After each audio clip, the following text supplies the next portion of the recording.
Madame, Monsieur, bonsoir. Voici les titres que nous allons développer dans ce journal. La colère des marins-pêcheurs étranglés par la hausse des prix du gazole. Barrage, port partiellement bloqué, un coup de semonce pour inciter le gouvernement à réagir. Violents incendies en Corse dans l'un des plus beaux sites touristiques de l'île. Pour la seule journée d'aujourd'hui, 13 nouveaux départs de feu et au total près de 3000 hectares ravagés. Les allocations scolaires, 1 600 francs par enfant pour aider les familles les plus démunies, un effort jugé parfois insuffisant, notamment après la 6e. Le festival baroque de Sablé, rendez-vous incontournable depuis 22 ans, des élèves du monde entier viennent y prendre des cours de danse ancienne. Dans l'actualité de ce vendredi, d'abord la colère et l'exaspération des pêcheurs qui continuent de protester contre la hausse brutale des prix du carburant. Certains barrages filtrants ont été levés ici ou là cet après-midi, mais la menace de bloquer les ports reste vive. L'exemple à 7 dans cette ville d'où est parti le mouvement au début de cette semaine. Les pêcheurs de la région seront rejoints par l'ensemble des ports du Languedoc-Roussillon. Reportage Karine Comadi et Denis Pardonne. Bloquer l'entrée de tous les ports de pêche de la Méditerranée. Le mot d'ordre est parti d'ici, à 7, où depuis 3 jours, la colère monte chez les pêcheurs. On ne peut pas perdre de journée en ce moment parce qu'on est trop en retard sur les échéances et tout. Et on essaie de faire le maximum, d'aller travailler et d'essayer de faire une pression pour essayer d'avoir quelque chose. La pêche la journée, le blocus le soir. C'est très fatigant, c'est épuisant. Hein. Chaque jour, les marins de ce chalutier embarquent à 3 h du matin pour 14 heures de pêche à la sardine et à l'anchois. Leur salaire, ils le perçoivent à la part. Entre les hommes d'équipage, tout est partagé, la pêche comme les charges. En un an, le prix du litre de gasoil est passé de 85 centimes à 2 francs et le salaire des marins s'en est trouvé diminué d'autant. Nous, ça nous fait là, aujourd'hui, ça va nous faire à peu près 16 francs en moins par semaine. Hein. Donc vous calculez par 4 semaines, ça fait 2000 francs, minimum. Quand on voit cette pompe là, et à mesure où on voit ce gasoil défiler, on sait le temps qu'on passe en mer, la souffrance que nous avons, les difficultés que nous avons, et ça passe tout par le tuyau. Les pêcheurs réclament le litre de gasoil à 1,20 franc au lieu de 2 francs. Un chiffre qui leur semble raisonnable au regard des bénéfices exorbitants des compagnies pétrolières. Il faut que l'État prenne ses responsabilités, que Bruxelles prenne ses responsabilités vis-à-vis de la gabegie des compagnies pétrolières, parce qu'il y en a assez. Et au niveau européen, nous n'avons pas de baguette magique, ni comme au plan français, puisque par exemple pour le secteur de la pêche, c'est pas la fiscalité qui pèse, puisque le gasoil est complètement détaxé, et donc les pêcheurs prennent ça de plein fouet. Donc nous devons conjuguer tous nos efforts de solidarité pour aider ces pêcheurs. Alors que le ministre laissait espérer le déblocage d'aide pour les pêcheurs, ce soir les marins maintenaient le blocus jusqu'à demain, fin de matinée. Autre exemple, celui de Boulogne-sur-Mer où depuis la mi-journée, une trentaine de chalutiers avaient bloqué l'entrée du port. Là aussi, l'angoisse de toute une profession victime de l'inflation des prix du gazole. Difficile de survivre sous le poids de ces charges qui grèvent lourdement leurs revenus et la crise pourrait bien se durcir. Thomas Dandois, Patrick Wurstorm. C'est le son de la colère des marins-pêcheurs du port de Boulogne-sur-Mer. Ici, depuis ce matin, patrons et matelots sont bien décidés à se faire entendre. Une soixantaine d'entre eux bloquent par un cordon de chalutiers l'entrée des cars ferry. Un coup de semonce, disent-ils, pour attirer l'attention. Appel à tous les bateaux, est-ce que vous recevez? C'est une colère qui est montée de la base. Tous ceux qui étaient à la mer ont appelé le syndicat CFTC en disant il faut absolument qu'on réagisse. Aujourd'hui, on vient d'atteindre le triplement du prix du gasoil sur l'espace d'un an. On a commencé à 70 centimes, on est arrivé... À bord, sur le pont, les réunions se multiplient, les coups de gueule aussi. Car pour certains patrons, la situation est devenue difficilement supportable. Ou ils se foutent de nous, ou alors qu'ils nous disent tout de suite on ne veut plus de flottille de pêcheurs artisans français. On consomme en moyenne 10 à 12 000 litres de gasoil tous les semaines. L'année dernière, au mois d'avril, on payait 80 centimes. Ça représente 9 600 francs. Aujourd'hui, 2 francs, ça fait 24 000 francs. Ce soir, le barrage est levé, mais les marins-pêcheurs promettent de nouvelles actions la semaine prochaine si leur situation ne s'améliore pas. Ainsi donc, différentes manifestations organisées ici par des marins-pêcheurs ou encore par des agriculteurs ont émaillé cette semaine. À ces mouvements, il faut y ajouter la perplexité des automobilistes qui voient ces derniers jours le prix des carburants s'envoler, rendant au passage responsable l'État qui ponctionne plus de 70% de taxes par litre d'essence, et ce, au moment même où il est question d'alléger les impôts. Le ministre de l'économie planche sur différents scénarios pour abaisser même ponctuellement le prix des carburants. Les explications de Nathalie Moisan et Séverine Lebrun. C'est un rituel immuable. Lorsque le prix de l'essence flambe, à la pompe, le français s'enflamme. Pour compenser la hausse du prix du pétrole, le gouvernement envisage de baisser provisoirement les taxes sur l'essence. Sceptique, le consommateur attend de voir pour croire. On fera une bonne nouvelle. J'espère qu'ils vont le faire, pour une fois. Voilà, s'ils baissent l'essence, ils vont augmenter autre chose de toute manière, donc ça va aller avec. Je pense que ça commence à faire lourd pour l'automobiliste. Le prix de l'essence, quand on sait ce qu'on paye comme taxe gouvernementale sur le prix du litre d'essence, je pense qu'on prend un peu l'automobiliste pour la vache à lait, quoi. Effectivement, le litre de super coûte en moyenne 7,27 francs, mais seulement 2,21 francs sans les taxes. Elle représente 72% du prix. Pour l'État, c'est une véritable manne, sa 4e source de revenus. Alors s'il envisage de la réduire, c'est à titre provisoire. Évidemment, les distributeurs préféreraient une baisse définitive. Alors la diminution provisoire, c'est très bien dans l'immédiat, mais je crois qu'il faut réfléchir dans la durée. Et dans la durée, il faut certainement donner des incitations fiscales, donc baisser les taxes, surtout pour les carburants propres, de façon à réconcilier l'économie et l'environnement, notamment dans les villes. Une solution déjà appliquée par nos voisins italiens. Depuis près d'un an, le gouvernement diminue régulièrement les taxes. Mais en Italie comme en France, les compagnies pétrolières sont plus promptes à répercuter les hausses que les baisses. Du coup, là-bas non plus, le prix de l'essence ne diminue pas. Laurent Fabius annonçait hier un plan d'allègement et de réforme des impôts le plus vaste des 50 dernières années. Un plan donc extrêmement ambitieux qui devrait sans doute concerner tous les contribuables. Reste que ce projet nécessite encore des derniers arbitrages et derniers aménagements avant d'être présenté vraisemblablement en fin de semaine prochaine. Voici donc les pistes probables que pourraient suivre le gouvernement. Peggy Leroy et Benoît Gadret. Le sourire aux lèvres, mais aucun commentaire. À leur sortie de Matignon ce midi, le ministre de l'économie et le secrétaire d'État au budget n'ont donné aucun indice sur leur méthode pour réaliser la plus importante baisse d'impôts depuis 50 ans, au moins 100 milliards de francs sur 3 ans. Parmi les pistes envisagées, la baisse de l'impôt sur le revenu à hauteur de 20 à 25 milliards de francs. Toutes les tranches de salaire pourraient être concernées, y compris la plus élevée, imposée pour l'instant à 54%. Mais avec une telle décision, Laurent Fabius risque de s'attirer les foudres d'une partie de la majorité plurielle. Quand on voit que le rendement de l'impôt sur le revenu augmente, ça veut dire que la différence entre les plus riches et les plus pauvres, ceux qui ne payent pas l'impôt sur le revenu, en fait s'accentue. Il faut donc conserver, bien sûr, cet impôt sur le revenu. Le fait que les plus basses tranches, c'est-à-dire en fait quand même les gens les moins favorisés, puissent avoir peut-être une baisse du taux, pourquoi pas, mais pas l'ensemble évidemment des tranches de l'impôt sur le revenu. Autre piste, en faveur cette fois-ci des ménages les plus modestes, ceux qui ne paient pas d'impôt sur le revenu. Une baisse de la CSG pour les salaires inférieurs à 7 280 francs net, c'est-à-dire 1,3 fois le SMIC.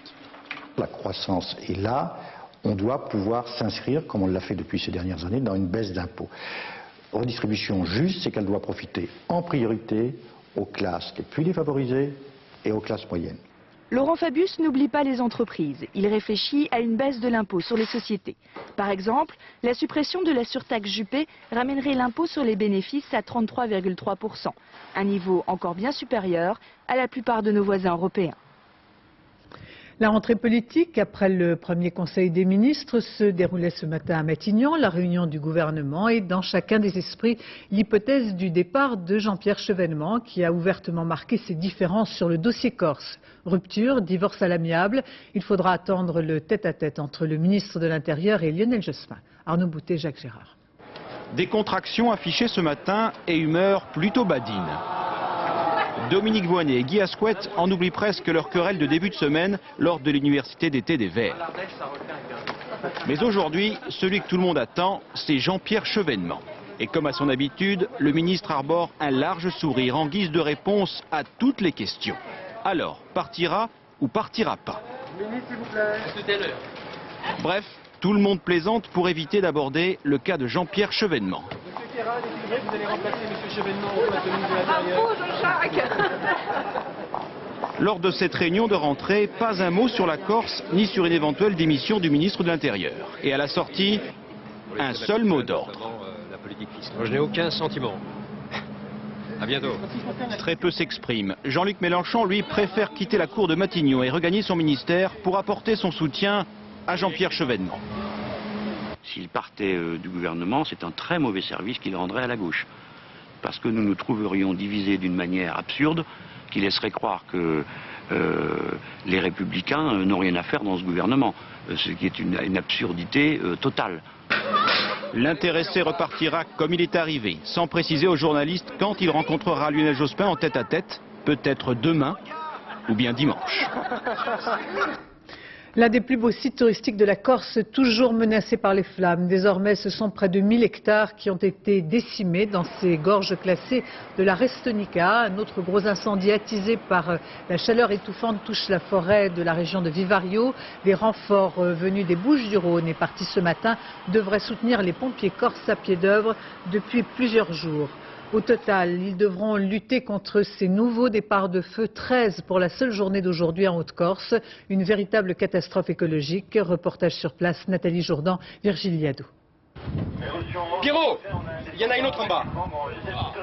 En bas, in fiume. 4 jours qu'ils essayent de sauver des pins, parfois vieux de 2 siècles, en vain. La vallée de la Restonica, site classé, part en fumée. Sur le terrain, 200 hommes, des pompiers, des militaires, qui n'ont pu empêcher 1500 hectares de brûler.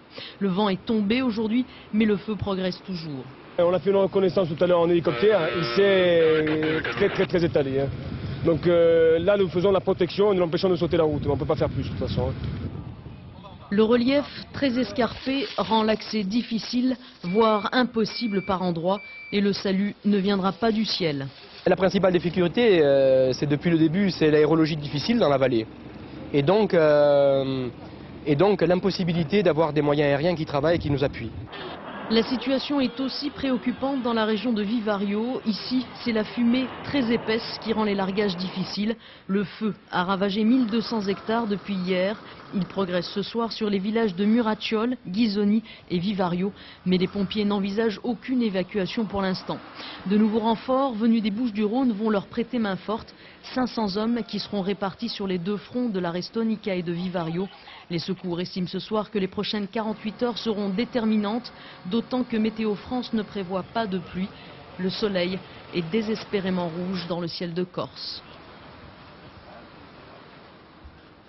Et la Grèce à nouveau touchée par de violents incendies, une vingtaine de feux de forêt sur la centaine qui a éclaté hier continuait de ravager plusieurs régions du pays, attisées par le vent et la sécheresse. C'est l'ouest du pays qui paye le plus lourd tribut. 7 personnes ont trouvé la mort dans cette région depuis hier soir.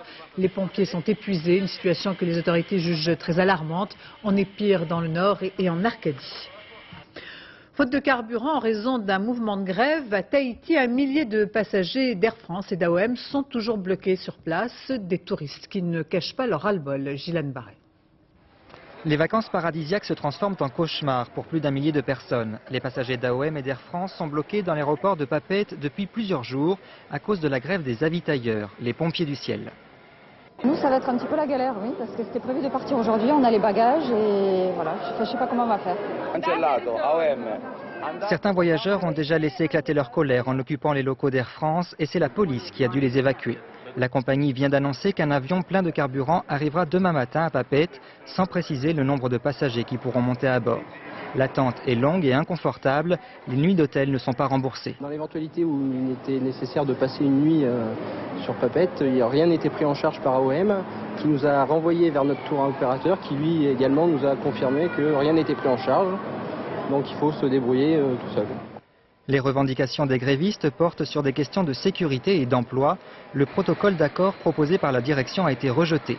Aucune nouvelle discussion n'est encore prévue dans ce conflit qui risque de durer.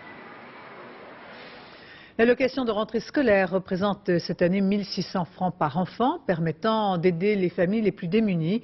Un effort qui ne suffit pas toujours à combler les besoins, notamment après la 6e. Michel Ségura, Frédéric Bon. La chasse aux fournitures peut commencer. L'allocation de rentrée scolaire 2000 est arrivée.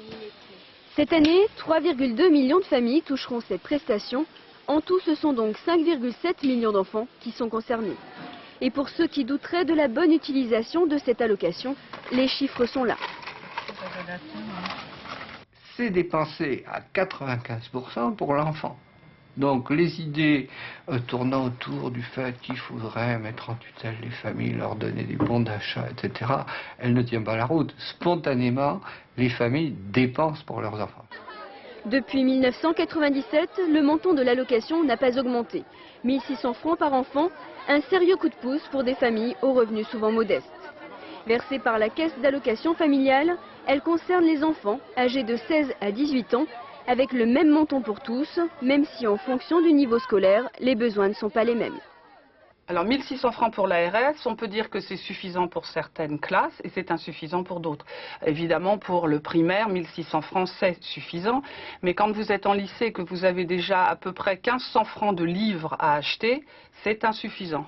C'est pourquoi le gouvernement envisage sérieusement dans les années à venir la mise en place d'un système mieux adapté à l'âge de l'enfant. À Nîmes ce matin, l'évasion de 2 détenus lourdement condamnés qui ont pris la fuite à bord d'une voiture. Le plan épervier a été levé en fin d'après-midi. Une enquête est ouverte dans cette maison d'arrêt qui a connu ces derniers mois plusieurs tentatives d'évasion ou d'agression. Agnès Gardet. Une évasion minutieusement préparée. Derrière ce mur d'enceinte, le terrain de sport. Une fois le grillage escaladé grâce à des échelles de corde, 2 complices vêtus de combinaisons de peintres en bâtiment les attendent au pied de cette échelle métallique. Il est alors 9h15 ce matin, le commando prend la fuite à bord d'une 406 Peugeot avant de l'abandonner carbonisé sur une aire d'autoroute à la sortie de Nîmes.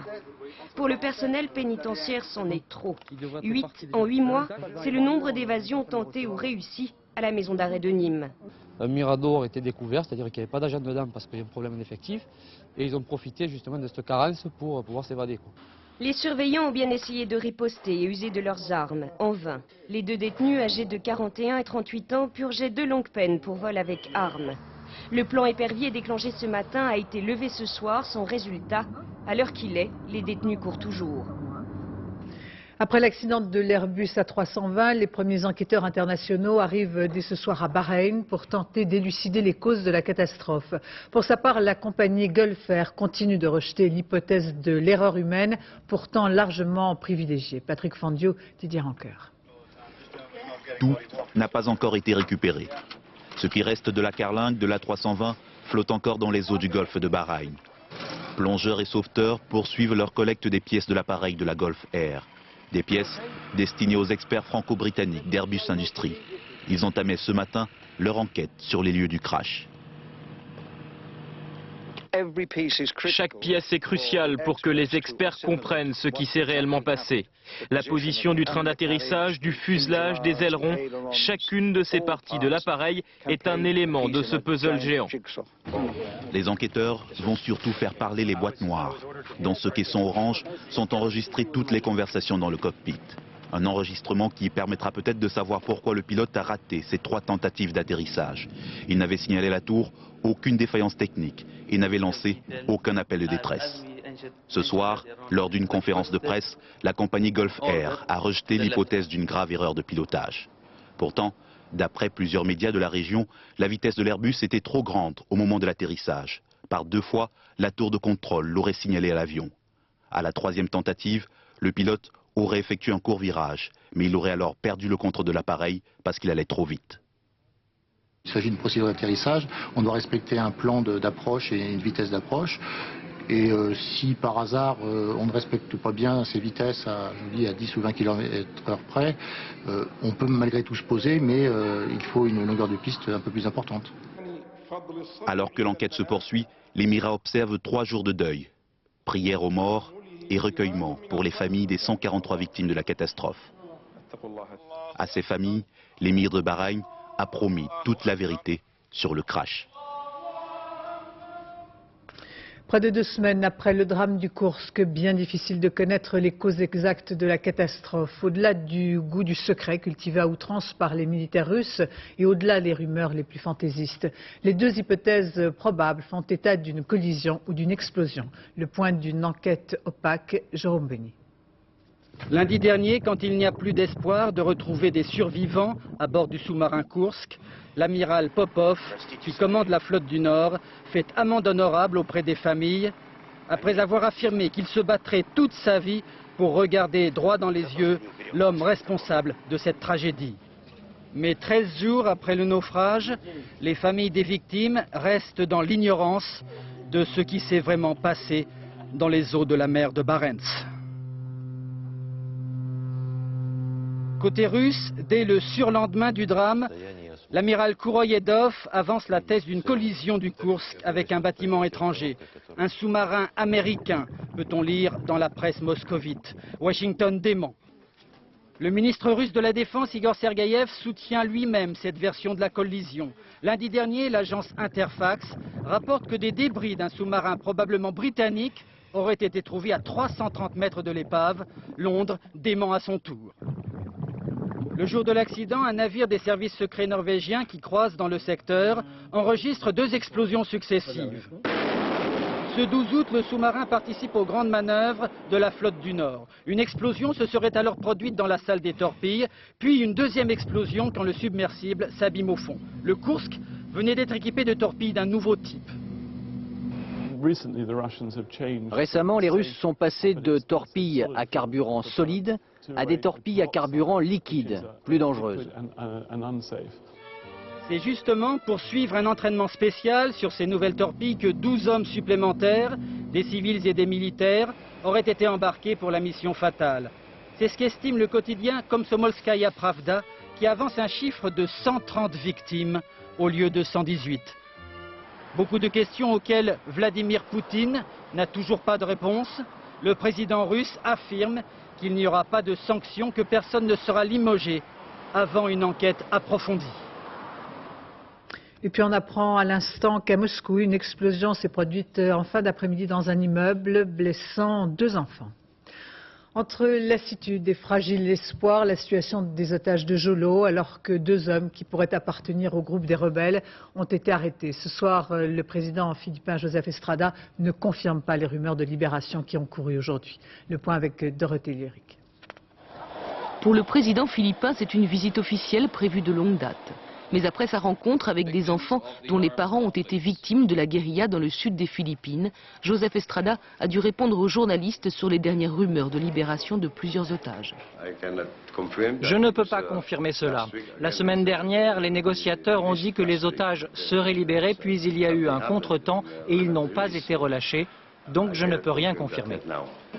Le président a également démenti le paiement de rançon par manille aux rebelles d'Abu Sayyaf. Les ravisseurs auraient déjà touché quelques 35 millions de francs. Hier, 2 hommes soupçonnés de faire partie du groupe ont été arrêtés à Zamboanga. Ils tentaient de changer quelques 240 000 $ en monnaie locale. Le commandant Robo et les autres leaders d'Abu Sayyaf continuent à marchander les libérations à coups de millions. La Libye serait prête à payer pour chaque otage occidental 7 millions de francs en plus des projets de financement sur l'île. Sans doute, pour faire encore monter la pression, les ravisseurs ont autorisé hier un caméraman à filmer les otages. Manifestement abattus par l'échec des négociations du week-end dernier, les otages ont fait quelques déclarations en présence de leur geôlier armé. Le ton était à l'amertume.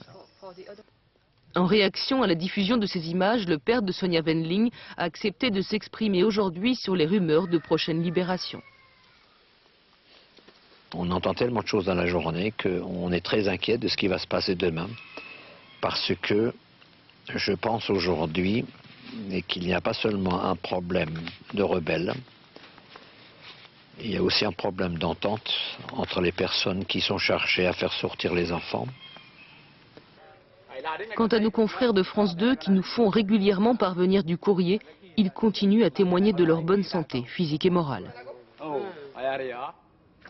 À la suite d'une série d'accidents mortels, des millions de pneus de la firme Bridgestone ont été rappelés au début du mois d'août. Cette société japonaise qui possède aux États-Unis la filiale Firestone se trouve dans une situation périlleuse avec un déficit de plus de 2,5 milliards de francs. Reste l'essentiel, des éclatements de pneus toujours inexpliqués. Émilie Lançon, Luc Baziza. C'est à chaque fois le même scénario. Il fait chaud, les conducteurs roulent tranquillement, quand soudain, les pneus Firestone explosent sans raison apparente. Déjà 300 accidents et 62 morts aux États-Unis. Pour faire taire la polémique, Bridgestone, la maison mère japonaise, a décidé de rappeler quelques 6,5 millions de pneus suspects en Amérique. Depuis, c'est la panique, le chiffre d'affaires est en chute libre, les bénéfices de la firme ont quasiment été divisés par 2 au premier semestre. Les pneus incriminés équipent essentiellement des 4x4 Ford Explorer, un coup dur pour ce constructeur américain. Bridgestone a indiqué à l'époque qu'il ferait le rappel sur 1 an. Or, Ford a décidé que c'était inacceptable sur le plan de la marque Ford et a décidé d'arrêter 3 de ses usines aux États-Unis pour pouvoir récupérer les pneus sur les chaînes de production.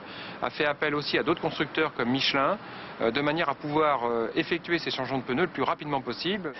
Le malheur des uns faisant souvent le bonheur des autres, Michelin a augmenté sa production de 250%. Une bonne affaire pour le fabricant français, chaque pneu lui est acheté aux alentours de 700 francs. Impossible pour l'instant d'expliquer ces mystérieux accidents, d'anciens salariés accusent Firestone de leur avoir demandé de remettre en circulation des pneus défectueux. Les responsables de Ford et de Bridgestone ont été appelés hier devant le Congrès. Ils seront auditionnés une nouvelle fois le 6 septembre. En France, une trentaine de véhicules seraient concernés par ces éclatements de pneus. Ford s'engage à les leur remplacer gratuitement pour tous les 4x4 Explorer achetés avant 1998. À Chamblay, en Meurthe-et-Moselle, près de 40 000 tziganes ou gens du voyage protestants tiennent leur convention annuelle évangélique. Une réunion qui provoque colère ou réticence des maires et des habitants de la région. Reportage de Dorothée Cochard, Rémi Poissonnier. Oui, le Seigneur connaît ta vie, mais ce soir, le Seigneur, il veut de fort de toi, dans cet après-midi. Et cet effort que veut le Seigneur de toi, c'est simplement de donner ton cœur à lui. Bon, j'ai rien contre eux, hein, mais si, ça me dérange quand même un peu, quoi. Est-ce que tu es prêt à dire oui, Seigneur, je te donne ma vie? Bah, disons qu'on n'est pas trop tranquille quand même. Pour quelle raison? Bah, pour la réputation qu'ils ont.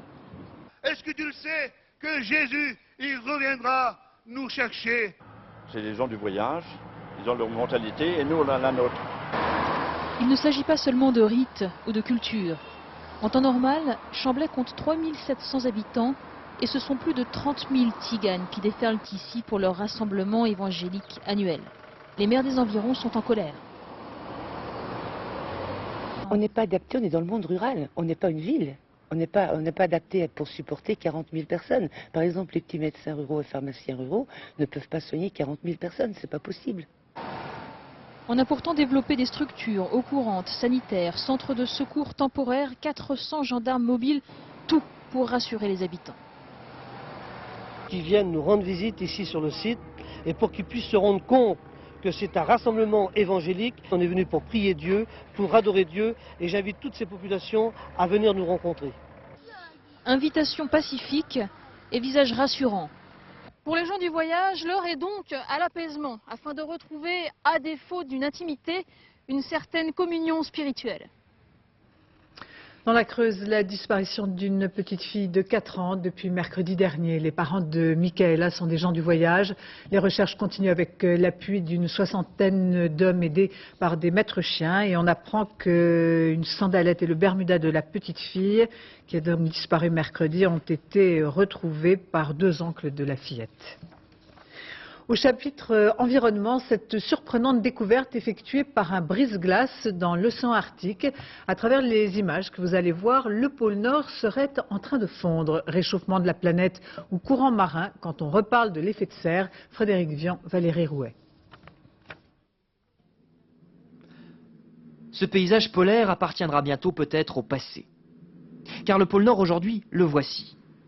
Nous ne sommes pas sur un lac, mais bien à 90 degrés de latitude, précisément au pôle Nord, où s'est rendue il y a quelques jours une mission russo-américaine. De la banquise, il ne reste par endroits presque plus rien. Nous sommes, il est vrai, au mois d'août, celui où la calotte glaciaire est le plus fragile, mais en 100 ans de missions arctiques, c'est la première fois que le phénomène est observé. Pour les scientifiques, le responsable ne fait pas de doute, c'est l'effet de serre. Il y a, paraît-il, des gens qui doutent encore de la réalité de l'effet de serre. Eh bien, qu'ils regardent ces images et ils seront convaincus. Le pôle mis à nu, il fallait hélas s'y attendre. Depuis 30 ans au moins, la calotte ne cesse de fondre. 3,10 mètres d'épaisseur dans les années 60, à peine plus de la moitié aujourd'hui. Et les ours blancs ne sont pas les seules victimes de cette situation. La fonte des glaces, c'est aussi une modification des courants d'eau de mer, des climats, des zones de pêche dans l'Arctique. Bref, un bouleversement écologique. Mais de là à prédire une disparition totale de la banquise, il y a un pas que peu franchissent. En fait, nous restons très prudents parce que les données océanographiques, les données sur la glace de mer, les séries de données n'excèdent pas 20 ans ou une centaine d'années au maximum dans certains endroits, mais des données précises n'excèdent pas une vingtaine d'années. Les données d'épaisseur sont très ponctuelles aussi, donc nous restons très prudents.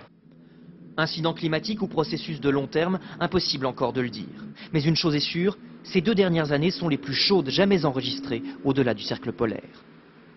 Page sportive, finalement, Emmanuel Magnin renonce à faire appel de la suspension pour 6 mois avec sursis pour dopage, décidée par la Fédération française de cyclisme. Pour autant, le sportif se dit toujours scandalisé. Julien Hérisson, François Granier.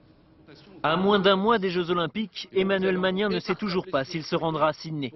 Lors d'une conférence de presse tenue aujourd'hui, Magnin a indiqué qu'il ne ferait pas appel de la sanction de la Fédération française de cyclisme.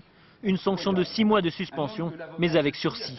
En ne faisant pas appel de cette décision, le coureur de la Française des Jeux espérait clore les procédures et donc participer au JO de l'an 2000. J'avais le choix de faire appel et de refuser d'aller au jeu et d'accepter pleinement cette suspension. Je ne l'accepte pas, mais je la prends pour pouvoir partir aux Jeux Olympiques. Je crois que c'est mon rêve qui se réalise.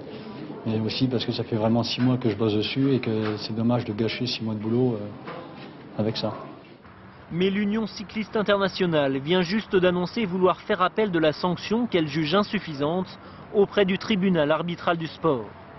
Un appel qui relancerait le conflit et l'instruction et qui par là même empêcherait Emmanuel Magnin de courir à Sydney. Juste avant le Tour de France, le coureur de la Française des Jeux avait soigné son allergie au pollen par l'administration en intramusculaire d'un médicament à base de cortisone, une méthode interdite. Même si Magnin explique qu'il faisait aveuglément confiance à son médecin et ne connaissait pas le règlement, il risque en septembre de ne pas admirer la baie de Sydney.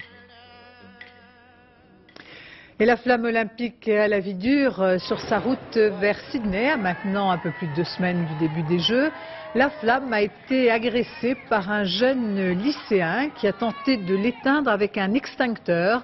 Mais il n'a réussi fort heureusement qu'à toucher le coureur et les spectateurs. Football, tirage au sort aujourd'hui à Monaco du premier tour des matchs de poule de la Ligue des Champions. Ainsi, Lyon jouera contre Valence, la nouvelle équipe de Didier Deschamps, Olympiakos et Ereven. Monaco, champion de France en titre, contre Galatasaray et Glasgow Rangers et Grasse. Le Paris Saint-Germain contre l'équipe de Bixente Lizarazu, le Bayern de Munich, Rosenborg et Linsenborg. Tirage au sort également pour la Coupe de l'UEFA. Nantes jouera contre la formation ukrainienne de Kryvyi-Rih, l'équipe de Guignon contre les Grecs d'Iraklis et enfin les Girondins de Bordeaux contre la formation belge de l'IRS. Le festival baroque de Sablé-sur-Sarthe, rendez-vous incontournable depuis 22 ans avec en vedette cet art incomparable qui a vu le jour après la Renaissance pour tomber dans l'oubli en 1750. La petite ville de Sablé-sur-Sarthe attire désormais des élèves venus du monde entier pour prendre des cours de danse ancienne. Dominique Barouche, Cédric Picot.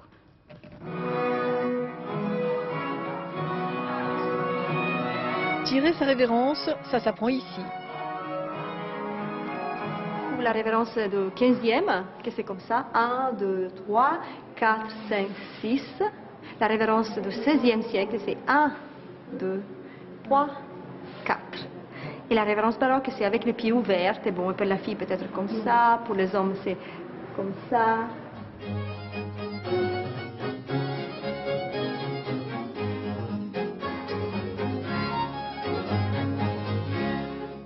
Pour danser des œuvres anciennes, il faut tout inventer car les chorégraphies ont disparu. Mais la compagnie L'Éventail va plus loin.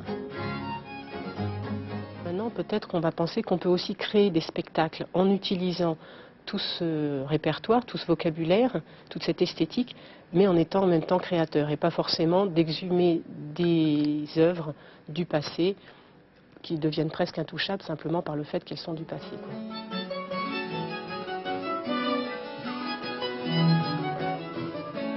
Ce n'est pas un hasard si le baroque s'est implanté ici, aux alentours de cette ville de la Sarthe, jusque-là surtout connue pour avoir inventé le gâteau sablé. L'objectif était d'inscrire les musiques dans les lieux pour lesquels elle avait été écrite, c'est-à-dire que les salons des châteaux et les églises. Le festival permet aussi la redécouverte du chétéron et ou archisistre. Parfait pour accompagner ce récitatif.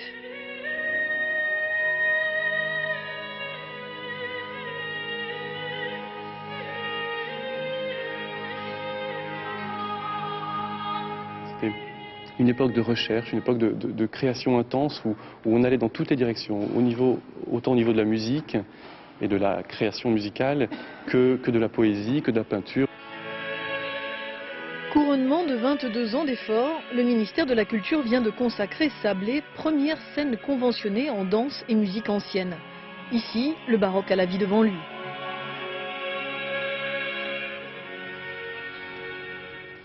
Ainsi se termine ce journal. Je vous en rappelle les deux principaux titres. La colère des marins-pêcheurs, étranglés par la hausse des prix du gazole. Barrages, ports partiellement bloqués. Un coup de semonce pour inciter le gouvernement à réagir. Les allocations scolaires, 1 600 francs par enfant pour aider les familles les plus démunies. Un effort jugé parfois insuffisant, notamment après la 6e. Dans un instant, la météo, Isabelle Martinet, puis le point route, Valérie Maurice. 20h50, Maître d'Acosta avec Roger Hanin. 1h15, le dernier journal, Ève Mété. Quant à moi, j'aurai le plaisir de vous retrouver demain dès 13h. Je vous remercie de votre attention. Excellente fin de soirée sur France 2.